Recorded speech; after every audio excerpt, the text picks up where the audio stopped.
Баршаңызға сәлем достар. Бүгінгі менің мастер-классымда осындай домашний тапочка тоқып үйренеміз. Бұл домашний тапочканы тоқу оңай әрі өте әдемі жұмыс болып шығады. Мен бірнеше варианттарын тоқып қойдым әртүрлі размерге. Сол бойынша енді қазір 35-36 размерге тоқимыз. Мына екінші парын. Видеомды көрмес бұрын лайк басып, подписаться етіп, комментарий қалдыруды ұмытпаңыздар. Ал ондай болса, жұмысымызға кірісейік. Мына мендегі подошва 35-36 размерге арналған, яғни таза бұл 35 размерге барады. Ал егер 36 размерлі адам болса, оған 37-38 размер киюге кеңес беремін. Себебі сәл бір размерге маломерка жүреді бұл табандар. Мен қазір мына екінші парасын сіздермен тоқып бастаймын. Ол үшін бізге табан керек, крючок керек міндетті түрде, және бізге жіп керек. Қайшы және де қосымша маркерлерді қолдануға болады. Менің қолданатын жібім мына Коперланта жібі, Турциялық жіп, 100% микроакрилик, және де 100 граммға 225 метр. Менің қолданатын крючогым 2,5 миллиметрлік крючокпен тоқитын боламыз.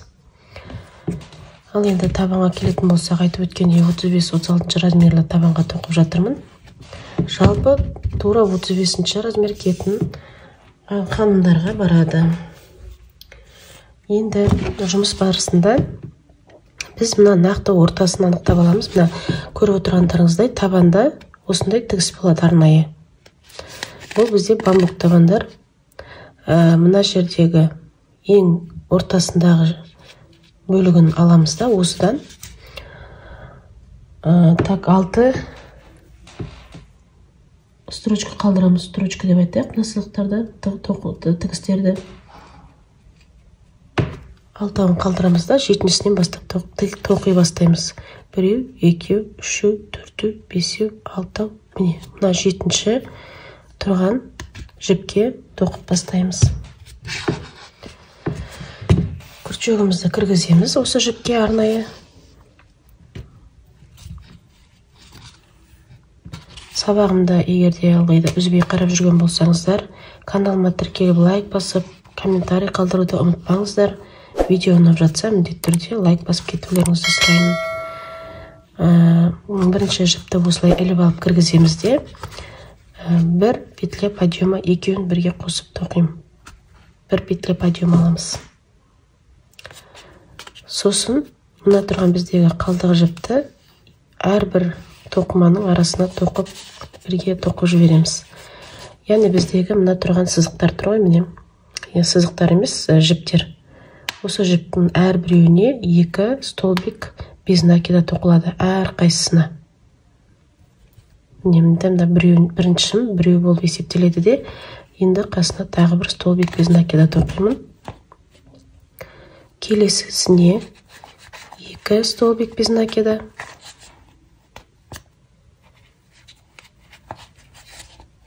Мына жіпті ортасына тоқып жібереміз, осылай ұстап отырамыз. Әр қайсына 2 столбик без накида тоқып шығамыз. Қарапайым столбик без накидамен қоршап шығамыз айналдыра.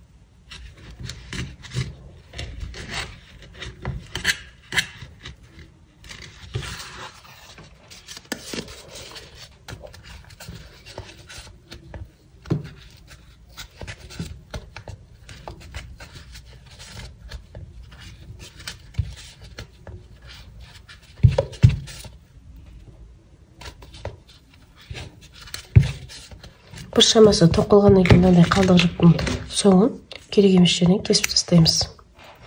Енді өз бетімізше тап осылай мына табанды айналдыра тоқып, мына бетке қарама-қарсы жерге келгенге дейін өз бетімізше тоқиық. Мінекей мен екінші жағына келіп жеттім. Енді мына екі жерінен де мына ортасынан санағанда, яғни 6 жіп қалу керек. 1, 2, 3, 4, 5, 6. Мына жағынан да 1, 2, 3, 4, 5, 6. Мінекей тоқылды. Енді біз мына жіпті ары қарай мына қатарды ішкі бетінен тоқимыз. Ол үшін мына жерден 2 столбик, 2 петля подъема көтеріп аламыз. 1, 2 петля подъема көтереміз де, мына тоқымамызды ішкі бетінен тоқи бастаймыз. Яғни ол бізде қазір столбик с накидом жүреді. Накид кигіземіз. Сосын әрбір петляға столбик с накидом тоқимыз. Екеуін іліп алып бір тоқимын, екеуін іліп алып тағы бір тоқимыз. Накид кигіземіз. Келесі петляға тап солай етіп тоқимыз. Әрбір петляға столбик с накидымен тоқып шығамыз айналдыра.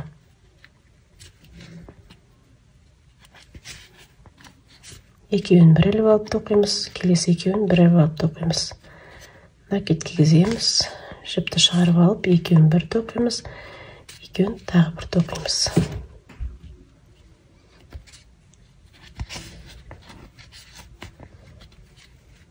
Осылай, осы қатардың соңына дейін тоқып шығайық өз бетімізше.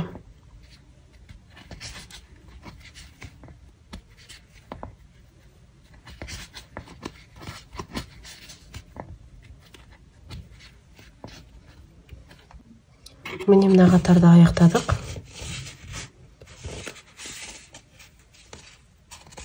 Енді бір қатар столбик без накида тоқимыз. Бір петля подъема көтереміз. Сосын айналдыра, енді бір қатарды столбик без накида тоқып шығамыз.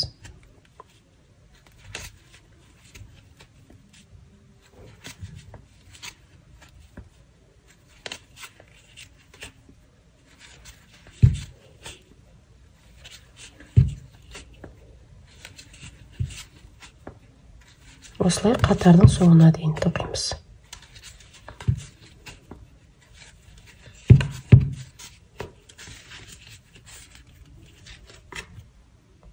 Мінекей осы жерге келіп, біз осы жерден бір петля подъема алып, жібімізді қиып тастаймыз.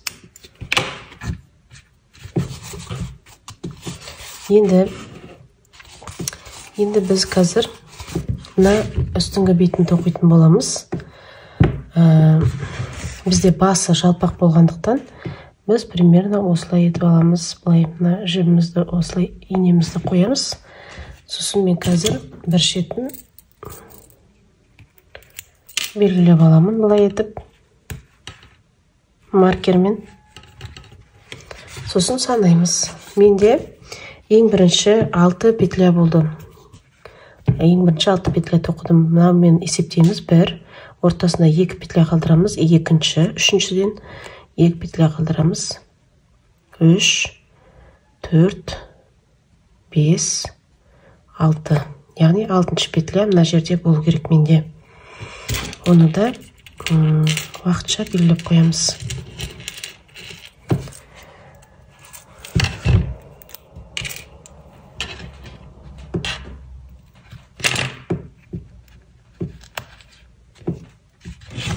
Енді мына жерде тұрған маркерімді алып тастаймын да, бұл жерге бізбен ары қарай тоқып бастаймын инеммен. Бірінші жіпті іліп аламыз. Жіптің соңын көп ұзын қылмай қойық. Сосын бірге 2 петля подъема тоқимыз.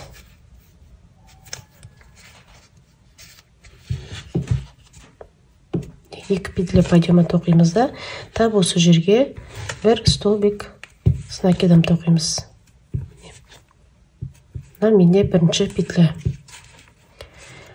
2 петля тастап кетеміз. Үшінші петляға 2 столбик с накидом тоқимыз. Тым қатты немесе тым жұмсақ етіп тоқымаймыз, орташа тоқимыз.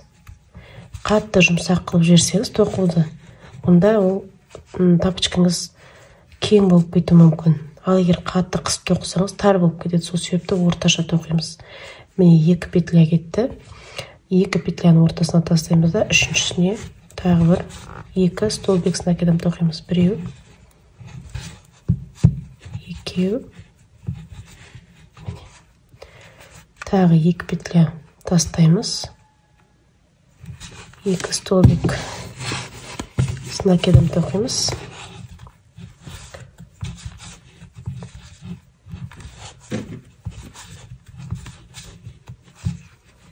Төртеу болды. Міне, біреу, екеу, үшеу, төртеу. Тағы да 2 петля тастаймыз.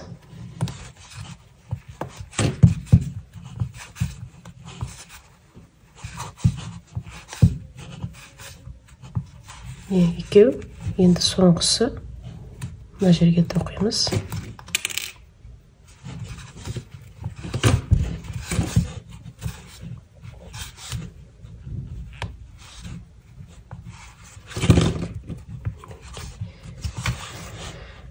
Так, 6 болды. 6 петля, сосын тағы да 2 петля тастаймыз да мына жерден. Мына кругты замыкать етеміз, яғни былай жауып аламыз. Тек қана соединительный петлямен жауып аламыз да, мына жібімізді кеңінен алып, мына жерді біз былай жауып қоямыз. Мына бізде бірінші қатар. Яғни менде бірінші қатарда мына әрбіреуін петля деп есептесек 6 петля болды. Енді келесі қатарда менде 7 петля болу керек. Әрбір қатарда тек бір петлядан қосылып отырады. Егер де қосымша петлялар қосылып кетсе, онда сіздер қате кетіріп отырсыздар. Мына жерден, менде мына жерде петля тұр. 2 петля тастаймын да, үшіншісіне бастап тоқимын. Мына жібімді мынамен сәйкес қылып аламын. Бұл жіптің ішінде қалады. 2 петля подъемы көтереміз. Осы жерге бір столбик с накидом тоқимыз. Мына 2 петля подъемы бір столбик с накидымды алмастырады. Екіншісін мына тұрған жерге тоқимыз. Екеу. Үшіншісі енді әрбіреуі мына аралықтарындағы ашық жерге тоқылатын болады.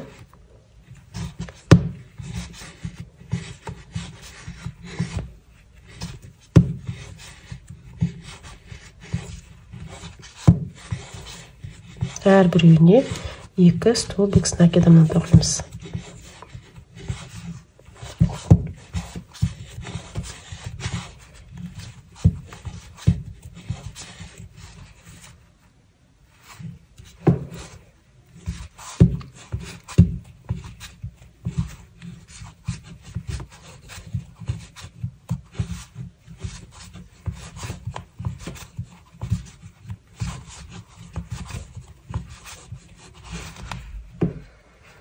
Бір, 2, 3, 4, 5, 6 және 7-шісі.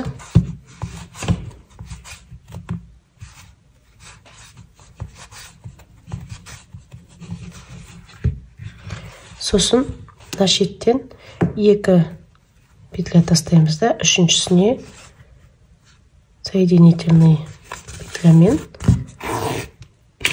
осылай жабамыз. Келесі рядта тап осылай 8 петля болу керек енді сіздерде.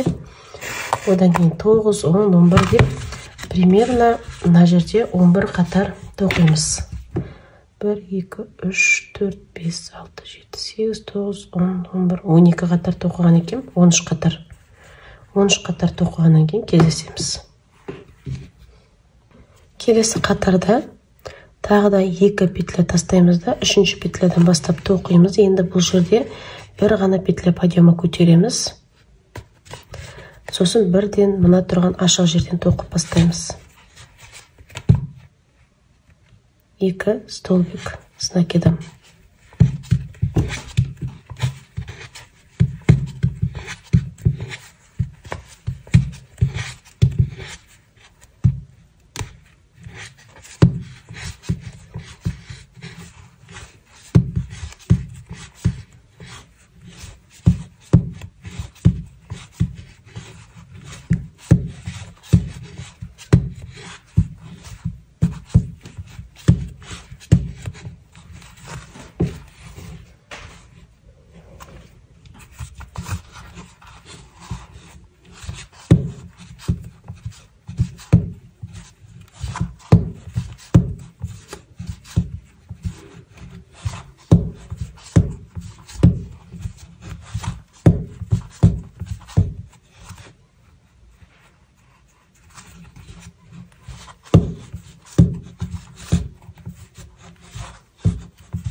Жеті және 8-шісі.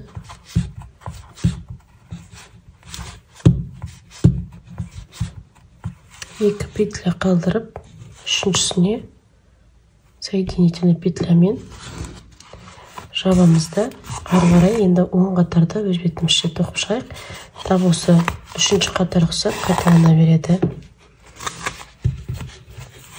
Жібімізді қатты мына жерді қыспаймыз.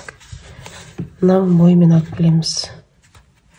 Екі петля тастап, үшіншісінен жіпті іліп алып, бір петля подъема көтеріп, бірден накид кигізіп, мына тұрған жерге тоқып бастаймыз. 2 столбик с накидом. Бұнда менде уже 9 петля тоқимын. 2 столбиктен тоқығанда.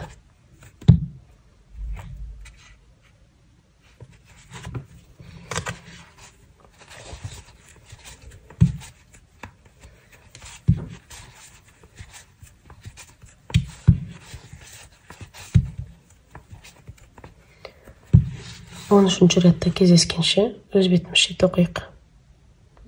Мінекей 10-шы рядта тоқып болдым.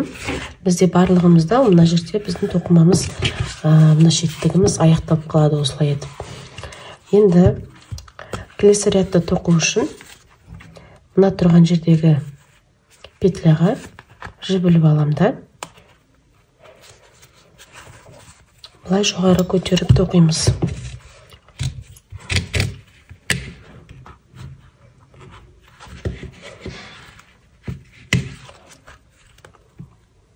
Жағынан бастап аяғына дейін столбик без накидамен тоқып шығамыз.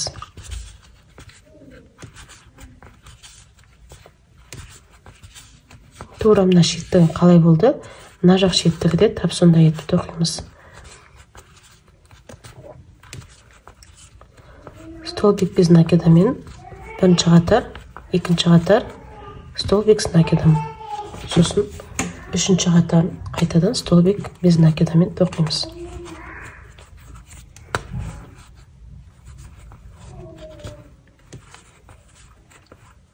Сонымен біздің тоқымамыз аяқталады. Өте жеңіл әрі тез тоқылады.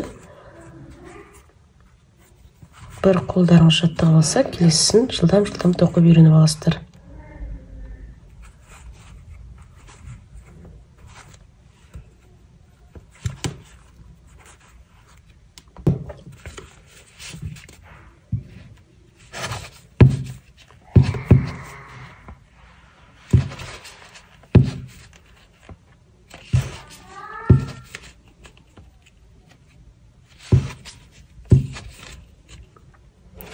Осылай, енді келесі рядқа өтеміз. Ол үшін жібімізді кері бағытқа өткізіп аламыз.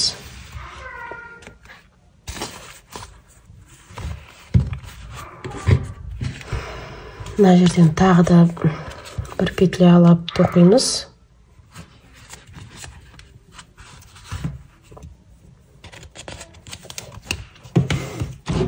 Ендігі қатарда столбик с накидом тоқимыз. Бірден бірінші тұрған петлядан бастап столбик с накидамен тоқимыз. Әрбір петляға столбик с накидом.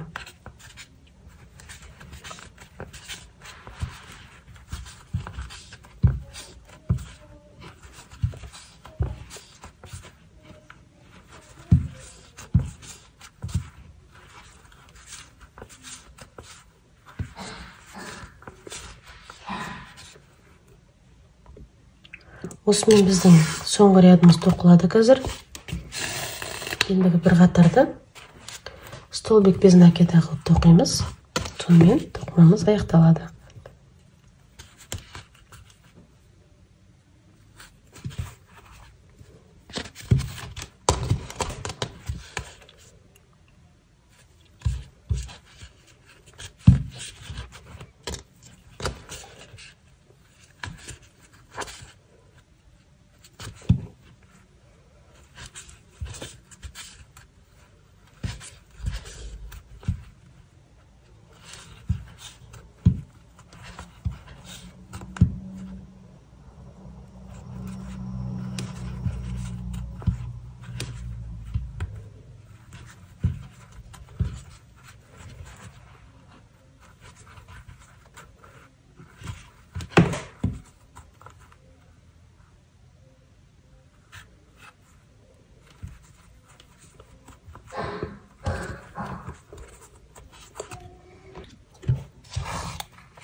Қатардың соңына келіп біттік.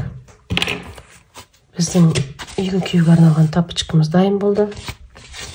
Аяғын осылай жауып, жібімізді қиып, қалдық жібімізді тоқымамыздың арасына жасырамыз.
Мінекей, менің екі күйеуге арналған тапочкаларым дайын болды. Бұл тапочканы осылай да кисе болады, немесе осылай арнайы телефондарды бетіне әсемдеп жабыстырып қоюға да болады.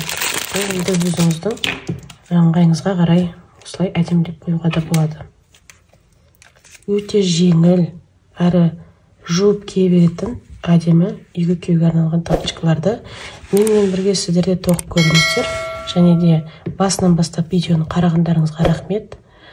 Міндетті түрде каналға тіркеліп лайк басып, комментарий қалдыруды ұмытпаңыздар.